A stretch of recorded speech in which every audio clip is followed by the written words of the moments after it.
الله الرحمن الرحيم الحمد لله وحده والصلاة والسلام على من لا نبي بعده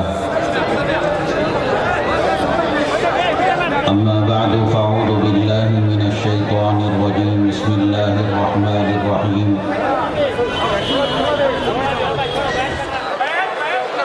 إنما يخشى الله من عباده العلماء قال النبي صلى الله عليه وسلم إنما بعثت لأتمم مكارم الأخلاق أو كما قال النبي عليه الصلاة والسلام رب اشرح لي صدري ويسر لي أمري واحلل عقدة من لساني يفقهوا قولي اللهم صل على سيدنا مولانا محمد في أول كلامنا اللهم صل على سيدنا مولانا محمد في أوسط كلامنا اللهم صل على سيدنا مولانا محمد في آخر كلامنا قابل احترام صدر جلسہ معزز معقر علماء کرام سامعین نظام اللہ تعالیٰ کا بے انتہا شکر ہے اللہ تعالیٰ کا احسان ہے اللہ تبارک تعالیٰ نے آج ہمیں یہاں اپنے حبیب پاک سرور کونین جناب محمد الرسول اللہ صلی اللہ علیہ وسلم کی سیرت طیبہ کی نسبت سے جمع فرمایا اللہ تعالی ہمارے جمع ہونے کو کہنے کو اور سننے کو قبول فرمائے اور دونوں جہاں میں کامیابی اور نجات کا ذریعہ بنائے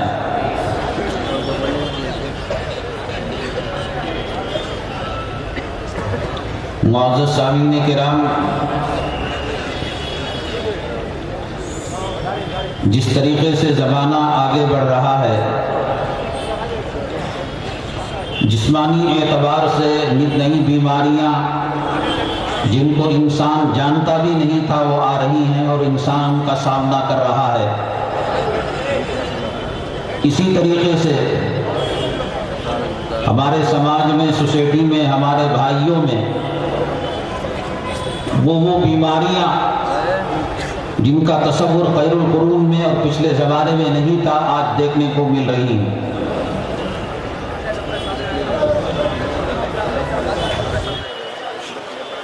وقت بہت کم ہے اور جمعیت علماء کا ایک مؤخر اجلاس اس کا اسٹیج اور استاد محترم کی موجودگی مجھے کچھ قیود اور پابندیوں پر مجبور کر رہی ہے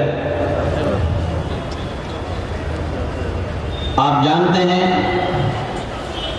عام مزاج یہ ہے پوچھا جاتا ہے حالات کیسے ہیں کاروبار چل رہا ہے صحت اچھی ہے مکان بن رہا ہے بلڈنگیں تعمیر ہو رہی ہیں بچوں کا داخلہ کالج اور یونیورسٹیوں میں ہو رہا ہے پراپرٹیز بڑھ رہے ہیں بینک بیلنس بڑھ رہا ہے تو ہمارے بھائی پوری تجوید کے ساتھ الحمدللہ کہیں گے کہ خیریت ہے بیماریاں آتی ہیں حالات آتے ہیں آزمائشیں آتی ہیں امتحان آتا ہے تو چہرہ ابوسن قمطریرہ ہو جاتا ہے چہرے پر جھریاں پڑ جاتی ہیں اور خیریت کے پوچھنے پر یہ جواب دیا جاتا ہے کیا کہیں صاحب ماں ایڈمٹ ہے بیوی بیمار ہے بچوں کا داخلہ نہیں ہو رہا ہے فلاں قانون آ چکا ہے انکم ٹیکس کا جس کی وجہ سے کاروبار ٹھپ پڑا ہے حضرات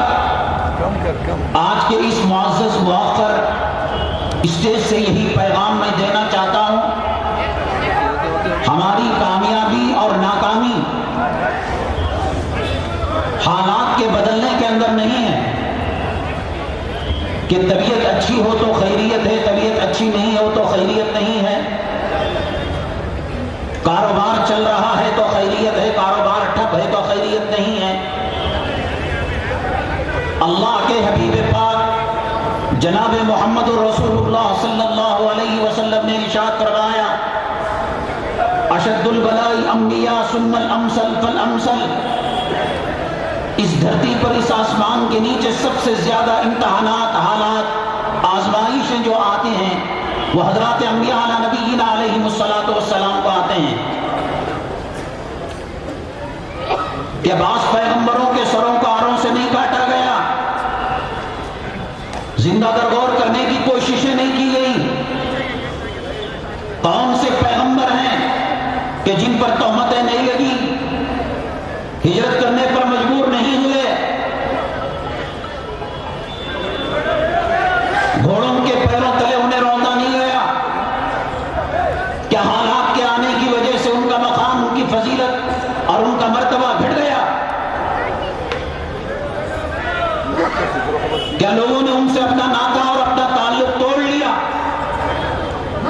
اچھے ہو تو سب سلام کرتے ہیں، خیریت پوچھتے ہیں، رشتہ داری بتاتے ہیں، حالات کے آنے کے بعد اس کا سایہ بھی اس کا دشمن ہو جاتا ہے۔ یہ ایمان کی تعلیم نہیں، یہ جناب محمد رسول اللہ صلی اللہ علیہ وسلم کے صحابہ کا کردار نہیں۔ کیسے کیسے حالات آئے، حضرات صحابہ کرام رضوان اللہ تعالیٰ عنہم اجمعین نے کس طریقے سے رسول اللہ صلی اللہ علیہ وسلم کا ساتھ دیا۔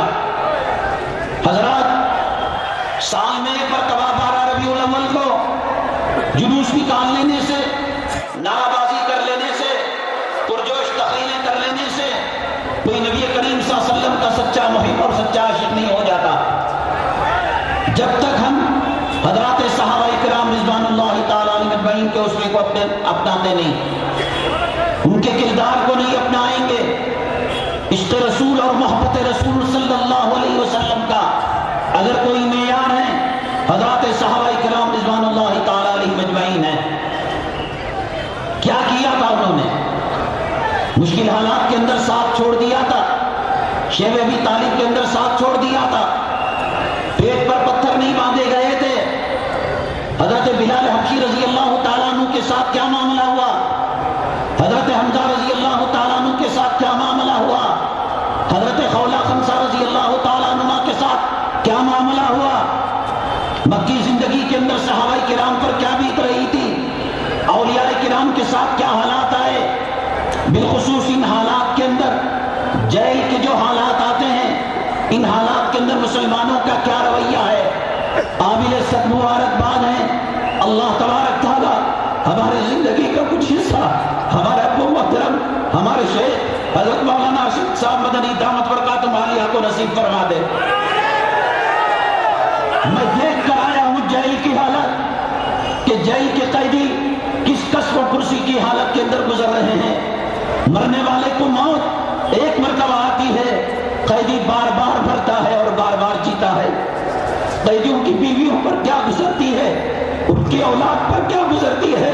ان کے چاہنے والوں پر کیا گزرتی ہے اور اس پر کیا بیتتی ہے، کولات اس حال ہے۔ کتنے لوگ ہیں جنہوں نے اپنے موبائل سے نمبر ڈیلیٹ کر دیے، کتنے لوگ ہیں کہ جنہوں نے یہ کہا کہ مولانا سے ہمارا کوئی تعلق نہیں، ہم ان کی مسجد میں جمعہ بھی پڑھنے نہیں جایا کرتے تھے۔ اس پیرانہ سالی کے اندر، اس بزرگی کی حالت کے اندر میں دیکھ کر آیا ہوں تہاڑ جیل کی کالی سیاہ کوٹریوں کے اندر حضرت اگر مدد کا قدم آگے نہ بڑھاتے، وکیل فراہم نہ کرتے، کتنوں کے گھروں کے چولہے سرد ہو جاتے۔ ایک صاحب پونا کے رہنے والے، اپنے زمانے کے لکھپتی تھے، کروڑپتی تھے، لیکن جیل میں آنے کے بعد ان کے حالات خراب ہو گئے اور دکان لٹ گیا اور مالک مکان نے ان کی بیوی بچوں کو گھر سے نکال لیا۔ بیگم مجبور ہو گئی دوسروں کے گھروں کے اندر جا کر برتن صاف کرنے کے لیے، بچوں کو اسکول سے نکال دیا گیا۔ ایسے موقع پر ہندوستان کے اندر جو ہمارے جیسے کیسوں کے اندر ماخوذ کیا جاتا ہے لوگوں کو 18A 18B وغیرہ، جس کی کم سے کم مدت 5 سال سے لے کر آخری پھانسی اور سزائے قید تک سزا دی جاتی ہے، اور لائر منہ مانگی رقم مانگتے ہیں، کوئی 17 لاکھ، کوئی 20 لاکھ، کوئی 25 لاکھ، کوئی 50 لاکھ، کوئی 75 لاکھ، کوئی 1.25 کروڑ روپے۔ اللہ تبارک تعالیٰ جزائے خیر نصیب فرمائے پوری امت محمدیہ صلی اللہ علیہ وسلم کی طرف سے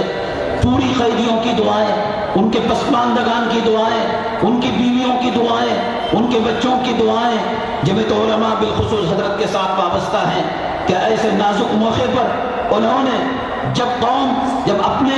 ان کا سایہ پرایا ہو جاتا ہے، ایسے موقع پر انہوں نے ساتھ دیا۔ حضرت ہی کی انتھک کوششوں کی وجہ سے یہ خطرناک موڑ پر کیس پہنچنے کے باوجود، عدالتوں کے موجودہ رویے کے باوجود اور حکومت کے موجودہ تعصبانہ رویے کے باوجود اللہ تبارک تعالیٰ نے آپ حضرات کی دعاؤں سے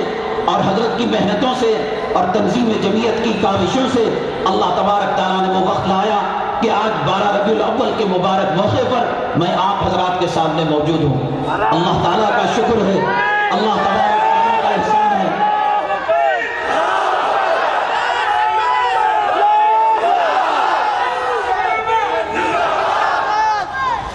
ہندوستان کے اندر گلی کوچوں کے اندر ہزاروں تنظیمیں ہیں جو کبھی اپریل کے مہینے کے اندر ختنہ کراتے وقت سامنے آ جاتی ہیں،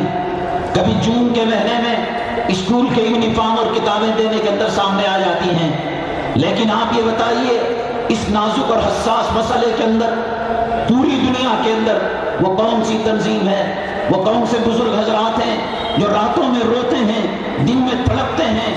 اور کبھی ایک قدم واشنگٹن کے اندر ہے، آسٹریلیا کے اندر ہے، ایک قدم کبھی بنگلہ دیش کے اندر ہے۔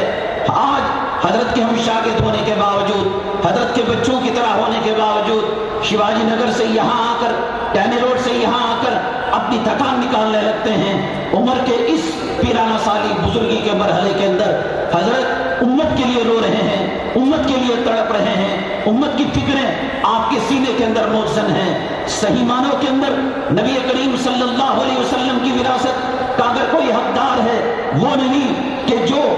بہت بڑے مدرسے کا محتمم ہو اور ایک بہت بڑی مسجد کا امام ہو، انہیں نیابت کا کچھ حصہ ملا ہوگا، انہیں خلافت کا کچھ حصہ ملا ہوگا، انہیں وراثت کا کچھ حصہ ملا ہوگا۔ نبی کریم جناب محمد رسول اللہ صلی اللہ علیہ وسلم کی جو عجیب کیفیت اور خصوصیت کلام پاک نے بیان کی، لعلک باخع نفسک علی آثارہم، کہ آپ ان کے پیچھے گھل رہے ہیں، ان کی فکروں کے اندر آپ اپنی زندگی کو مکمل فرما رہے ہیں۔ آپ اگر یہ چیز دیکھنا ہے تو حضرت والا کی شخصیت کے اندر دیکھ سکتے ہیں۔